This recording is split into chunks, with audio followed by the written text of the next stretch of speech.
আরজিকর চিকিৎসক তরুণীর ধর্ষণ, খুন হুম। বা একাধিক অভিযোগ উঠেছে, যেখানে প্রাতিষ্ঠানিক দুর্নীতি চাপা দেওয়ার জন্য প্রাতিষ্ঠানিক খুন এমনটা অভিযোগ উঠেছে।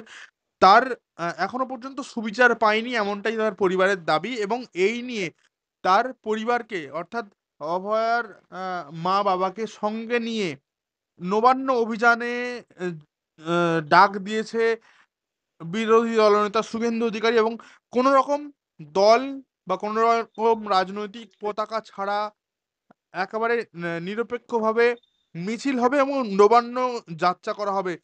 যেভাবেই পারুন আটকান, দেখে নেওয়া হবে, এমনটা হুঁশিয়ারি দিয়েছেন শুভেন্দু অধিকারী। দেখুন, শুভেন্দু অধিকারী যিনি আছেন উনি তো আমাদের এই মুহূর্তে বিরোধী দলনেতা, রাজ্যের বিরোধী দলনেতা।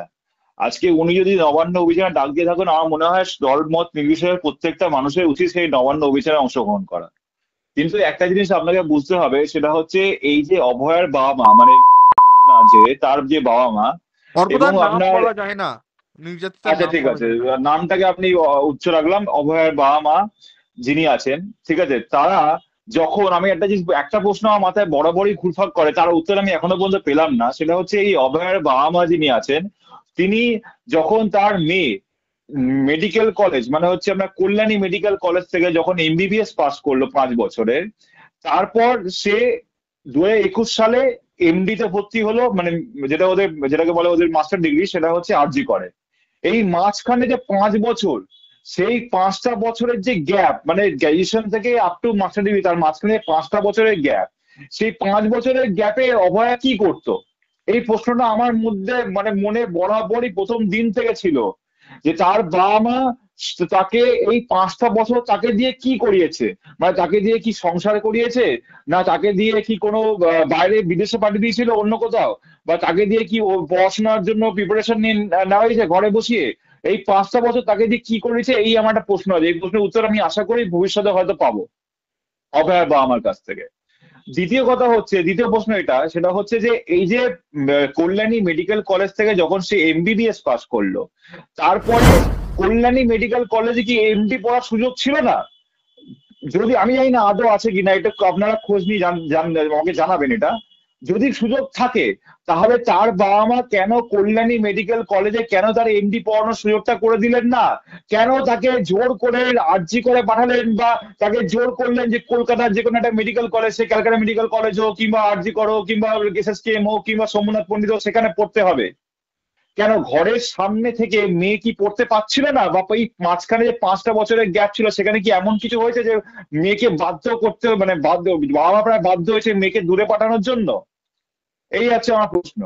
এবং এর রেসপেক্টে আমি একটা কথা বলি, আজকে প্রত্যেকটা স্কুল কলেজ, সে ল কলেজ হোক, মেডিকেল কলেজ হোক, কিংবা স্কুল হোক, সমস্ত জায়গায় আজকে যে মেয়েদের ওপরে যে পরিমাণ অত্যাচার করা হচ্ছে মানসিক, শারীরিক, সব দিক দিয়ে, তার জন্য বাবা মারা, আমি বলবো, যথাসম্ভব তারা দায়ী।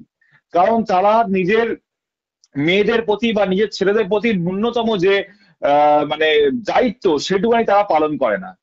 তারা তার মানে কি শুধুমাত্র, দাঁড়ালো, তার মানে কি অর্কদা আরজি করে চিকিৎসক তরুণীকে ধর্ষণ খুনেও বাবা মার দায় থাকে?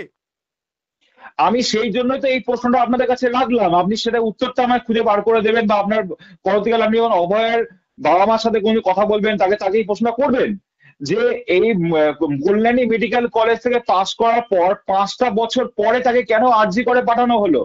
আর কল্যাণী মেডিকেল কলেজে কি সেই সময় বা এখন আপনার ওখানে মাস্টার ডিগ্রি করার সুযোগ নেই? আর যদি মাস্টার ডিগ্রি করার সুযোগ থাকে, তাহলে কেন অর্থাৎ সেটা তাকে তো একেবারে কল্যাণী মেডিকেল ব্যক্তিগত কলেজে ব্যাপার, মাস্টার ডিগ্রি তাদের করা হলো না? নির্দিষ্ট পছন্দ রয়েছে। তারা মনে করেছে মেধার ভিত্তিতে এখানে ভালো পড়াশোনা করতে পারবে বা ভালো জ্ঞান অর্জন করতে পারবে, সেই হিসাবে আর্যিকর তারা চুজ করেছে, সেটা ব্যক্তিগত কারণ। তার সাথে তো ধর্ষণ কোনো কোনো যোগ নেই। তাছাড়া পরিবার নবান্ন অভিযানে নামতে চলেছে, এটাই প্রশ্ন। নবান্ন অভিযানে সাধারণ মানুষকে ডাক দেওয়া হয়েছে। আপনি তাকে কিভাবে দেখছেন, সেইটা প্রশ্ন। দেখুন, আপনি ব্যাপারটা, আমি পুরো একদম ডিপে কিন্তু গিয়ে ব্যাপারটা প্রশ্ন করছি। নবান্ন অভিযানে সবাই যাবে, আমি তো বলছি এই হচ্ছে প্রত্যেকটা মানুষের দল মত নির্বিশেষে প্রত্যেকের উচিত নবান্ন অভিযানে শুভেন্দু দার সাথে পায়ে পায়ে মিলিয়ে নবান্ন অভিযান করা। কিন্তু আপনাকে ডিপের, আমি যে ডিপে প্রশ্ন করেছি সেটা বুঝতে হবে, এটা একটা খুব বড় সারমর্ম আছে। আজকে আপনি দেখুন এই আরজিকর মেডিকেল কলেজে ঘটনা ঘটার তাহলে পর কিন্তু অর্কদা, আপনার আপনার এই যে সাউথ ক্যালকাটা ল বক্তব্য, কলেজে আপনার ঘটনা যে ঘটেছে। প্রশ্ন, আপনি আইনজীবী হিসাবে একজন, আপনি কর্মরত আইনজীবী এবং প্রফেশনাল, আপনি আপনি আপনি যে বলছেন যে এই প্রশ্নটা প্রাসঙ্গিক, তাহলে কি সিবিআই তদন্তেও বা বিচারপতিদের কি এই যে তদন্তের যে ফাঁকগুলো সেগুলোকেও খতিয়ে দেখা উচিত? আপনার যে প্রশ্ন সেই অনুযায়ী। অবশ্যই, আমি তো সেই জন্যই বলছি সুপ্রিম কোর্টের উচিত একটা নীরবী মানে কয়েকজন এক্স জাস্টিসদেরকে নিয়ে একটা ওই যেটা কমিশন মতন তৈরি করা এবং করে এই ডাক্তার খুনের তদন্ত করা। কারণ এখানে সিবিআই হোক কিংবা লোকাল কলকাতা পুলিশ হোক, তাদের তদন্তে আসল যারা দোষী তারা কিন্তু এখনো বাইরে ঘুরে বেড়াচ্ছে, তারা কিন্তু এখনো ধরা পড়েনি। একটা সিভিক ভলেন্টিয়ারকে ধরে তাকে যাবজ্জীবন দিয়ে একটা দায় সারা হচ্ছে এখানে, আর কিচ্ছু না। আমি তো এখনো বলছি যে সুপ্রিম কোর্টের তত্ত্বাবধানে এই কেসটা এখনো সুপ্রিম কোর্টে আছে। সুপ্রিম কোর্ট চাইলেও করতে পারে।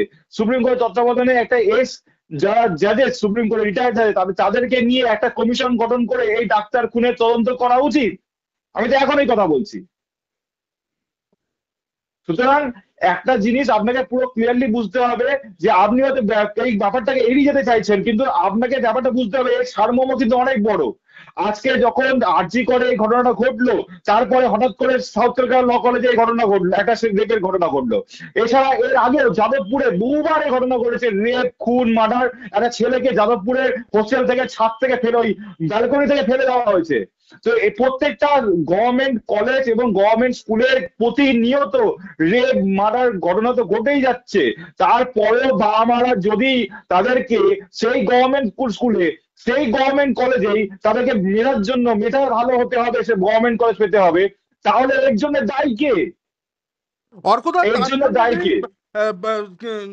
যদি সরকারি শিক্ষা প্রতিষ্ঠানগুলি দুর্নীতির মধ্যে হয় বা দুর্নীতি থাকে, বা যদি সেখানে নিরাপদ না হয়, সেটা তদন্ত প্রক্রিয়ায় বা আইনি পদক্ষেপ নেওয়া যেতে পারে, কিন্তু সাধারণ মানুষ তাদের রুটি রুজি, তাদের সমস্ত কিছু দিয়ে সরকারি কলেজে, যেখানে কম খরচে যেখানে শিক্ষা ব্যবস্থা পাওয়া যায়, সেটা ছেড়ে কেন লোক টাকা খরচ করবে? সবাই কি আপনার মতো অর্থ সাপেক্ষে বা অর্থবান হয়?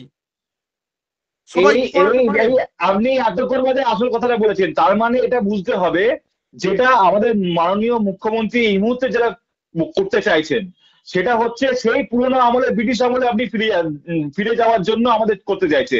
যে যার কাছে অর্থ থাকবে সে ভালো স্কুল কলেজে পড়বে, যার কাছে অর্থ থাকবে না সে সরকারি স্কুল সরকারি কলেজে পড়বে। এবং সরকারি স্কুল কলেজ, যেটা কল্যাণ বান্ধব ব্যানার্জি বলেছে যে পুলিশ রাখা সম্ভব নয়। যদি আপনার সহপাঠী আপনাকে রেপ করে দেয়, তার জন্য সরকার, পুলিশ কর্তৃপক্ষ কোনোভাবে দায়ী থাকবে না। এটা মাথায় রেখেই আপনি সরকারি স্কুল কলেজ নিয়ে ছেলেমেয়েদেরকে ভর্তি করবেন। অ্যাজ সিম্পল ইজ দ্যাট, পুরো ক্লিয়ার। তাহলে সাধারণ মানুষ ওই এই ভয়ে তাহলে কি বেসরকারি কোনো শিক্ষা প্রতিষ্ঠানে ভর্তি করবে? তার খরচকে বহন করবে? কিভাবে খরচ করবে সাধারণ মানুষ তাহলে? নাকি নিরক্ষর হয়ে থাকবে? এটাই তো, আমি তো সেটাই বলছি। আলটিমেটলি আমাদের দিদিমণি চাইছেন আবার সেই ব্রিটিশ যুগে ফিরে যেতে। ব্রিটিশ সময় যেটা ছিল, তখনকার দিনে ল পড়তে গেলে আপনাকে ইংল্যান্ডে যেতে হতো, এখানে লয় পড়ানোর কোনো সুবিধা ছিল না। ইংল্যান্ডে গিয়ে ওখান থেকে আপনাকে পাস করতে হতো এবং ওখানকার যে একদম আপনার বক্তব্য স্পষ্ট। আপনার বক্তব্য অনুযায়ী সাধারণ মানুষের নিরাপত্তাজনিত কারণে মানুষ বেসরকারি বা শিক্ষা প্রতিষ্ঠানে কেন ভর্তি করছে না তার তার ছেলে মেয়েদের, সন্তানদের, কিন্তু তার যে খরচ সাপেক্ষ, সেই খরচটা সে কে বহন করবে? সেদিক থেকে সরকারি শিক্ষা প্রতিষ্ঠানে ভর্তি করাটা কি বাবা মার অপরাধ হচ্ছে? এই বক্তব্য আপনার? এটা তো অবশ্যই, হতে পারে না। আপনি আপনি অবশ্যই। আজকে যদি আমি বাবা মারা, যারা গরিব বাবা মা, বলতে পারি তারা যে যদি নিজের বেসরকারি কোনো স্কুল কলেজে নিয়ে ছেলে মেয়েদের ভর্তি করাতে যায় এবং তাদের মনে হচ্ছে তাদের অনেক খরচা হয়ে যাচ্ছে, যেখানে সরকারি স্কুল কলেজে অনেক কম পয়সায় হয়ে যায়, তাহলে আমার উচিত সেই প্রত্যেকটা বাবা মা, গরিব বাবা মার মাননীয় মুখ্যমন্ত্রীর কাছে এই অ্যাপিল করা যে আপনি যখন সরকারি স্কুল কলেজে আমাদের ছেলে মেয়েদের কোনো আপিল সিকিউরিটি থাকতে পারে, পাচ্ছেন না। তার মানে এটা নয় যে সেই সাধারণ পরিবারের বাবা মা মধ্যবিত্ত পরিবারের বাবা মা বা নিম্নবিত্ত পরিবারের বাবা মা তার সন্তানদেরকে বেসরকারি স্কুল কলেজে ভর্তি করবে অর্থ খরচা করে। তার তো চলবে না এরকম তাহলে হবে হতে পারে না, তাহলে তো নিরাপত্তা কল্যাণবাবু নিরাপত্তা যেটা বলেছেন, তাহলে তো কল্যাণবাবু যেটা বলেছেন ঠিকই বলেছেন, সরকারি স্কুল কলেজে ভর্তি হলে আপনার ছেলে মেয়ের সাথে রেপ হবে, মার্ডার হবে, কিচ্ছু করতে পারবো না আমরা। আমরা সরকারি কোনো প্রোটেকশন দিতে পারবো না, কারণ স্কুলে কলেজে পুলিশ রাখা সম্ভব নয়। কল্যাণবাবু তো ঠিকই বলেছেন, কল্যাণ ব্যানার্জি আমাদের যে সিনিয়র অ্যাডভোকেট এবং একজন মেম্বার অফ পার্লামেন্ট, মাননীয় সংসদ, তিনি ঠিকই বলেছেন যে আপনারা যদি স্কুল কলেজ, গভর্নমেন্ট স্কুল কলেজে ছেলে মেয়েদের ভয়, আপনাদের নিজের স্ত্রীকে ভর্তি করবেন, আমরা কিচ্ছু করতে পারবো না। একদম একদম। Clear cut. ধন্যবাদ অর্কদা।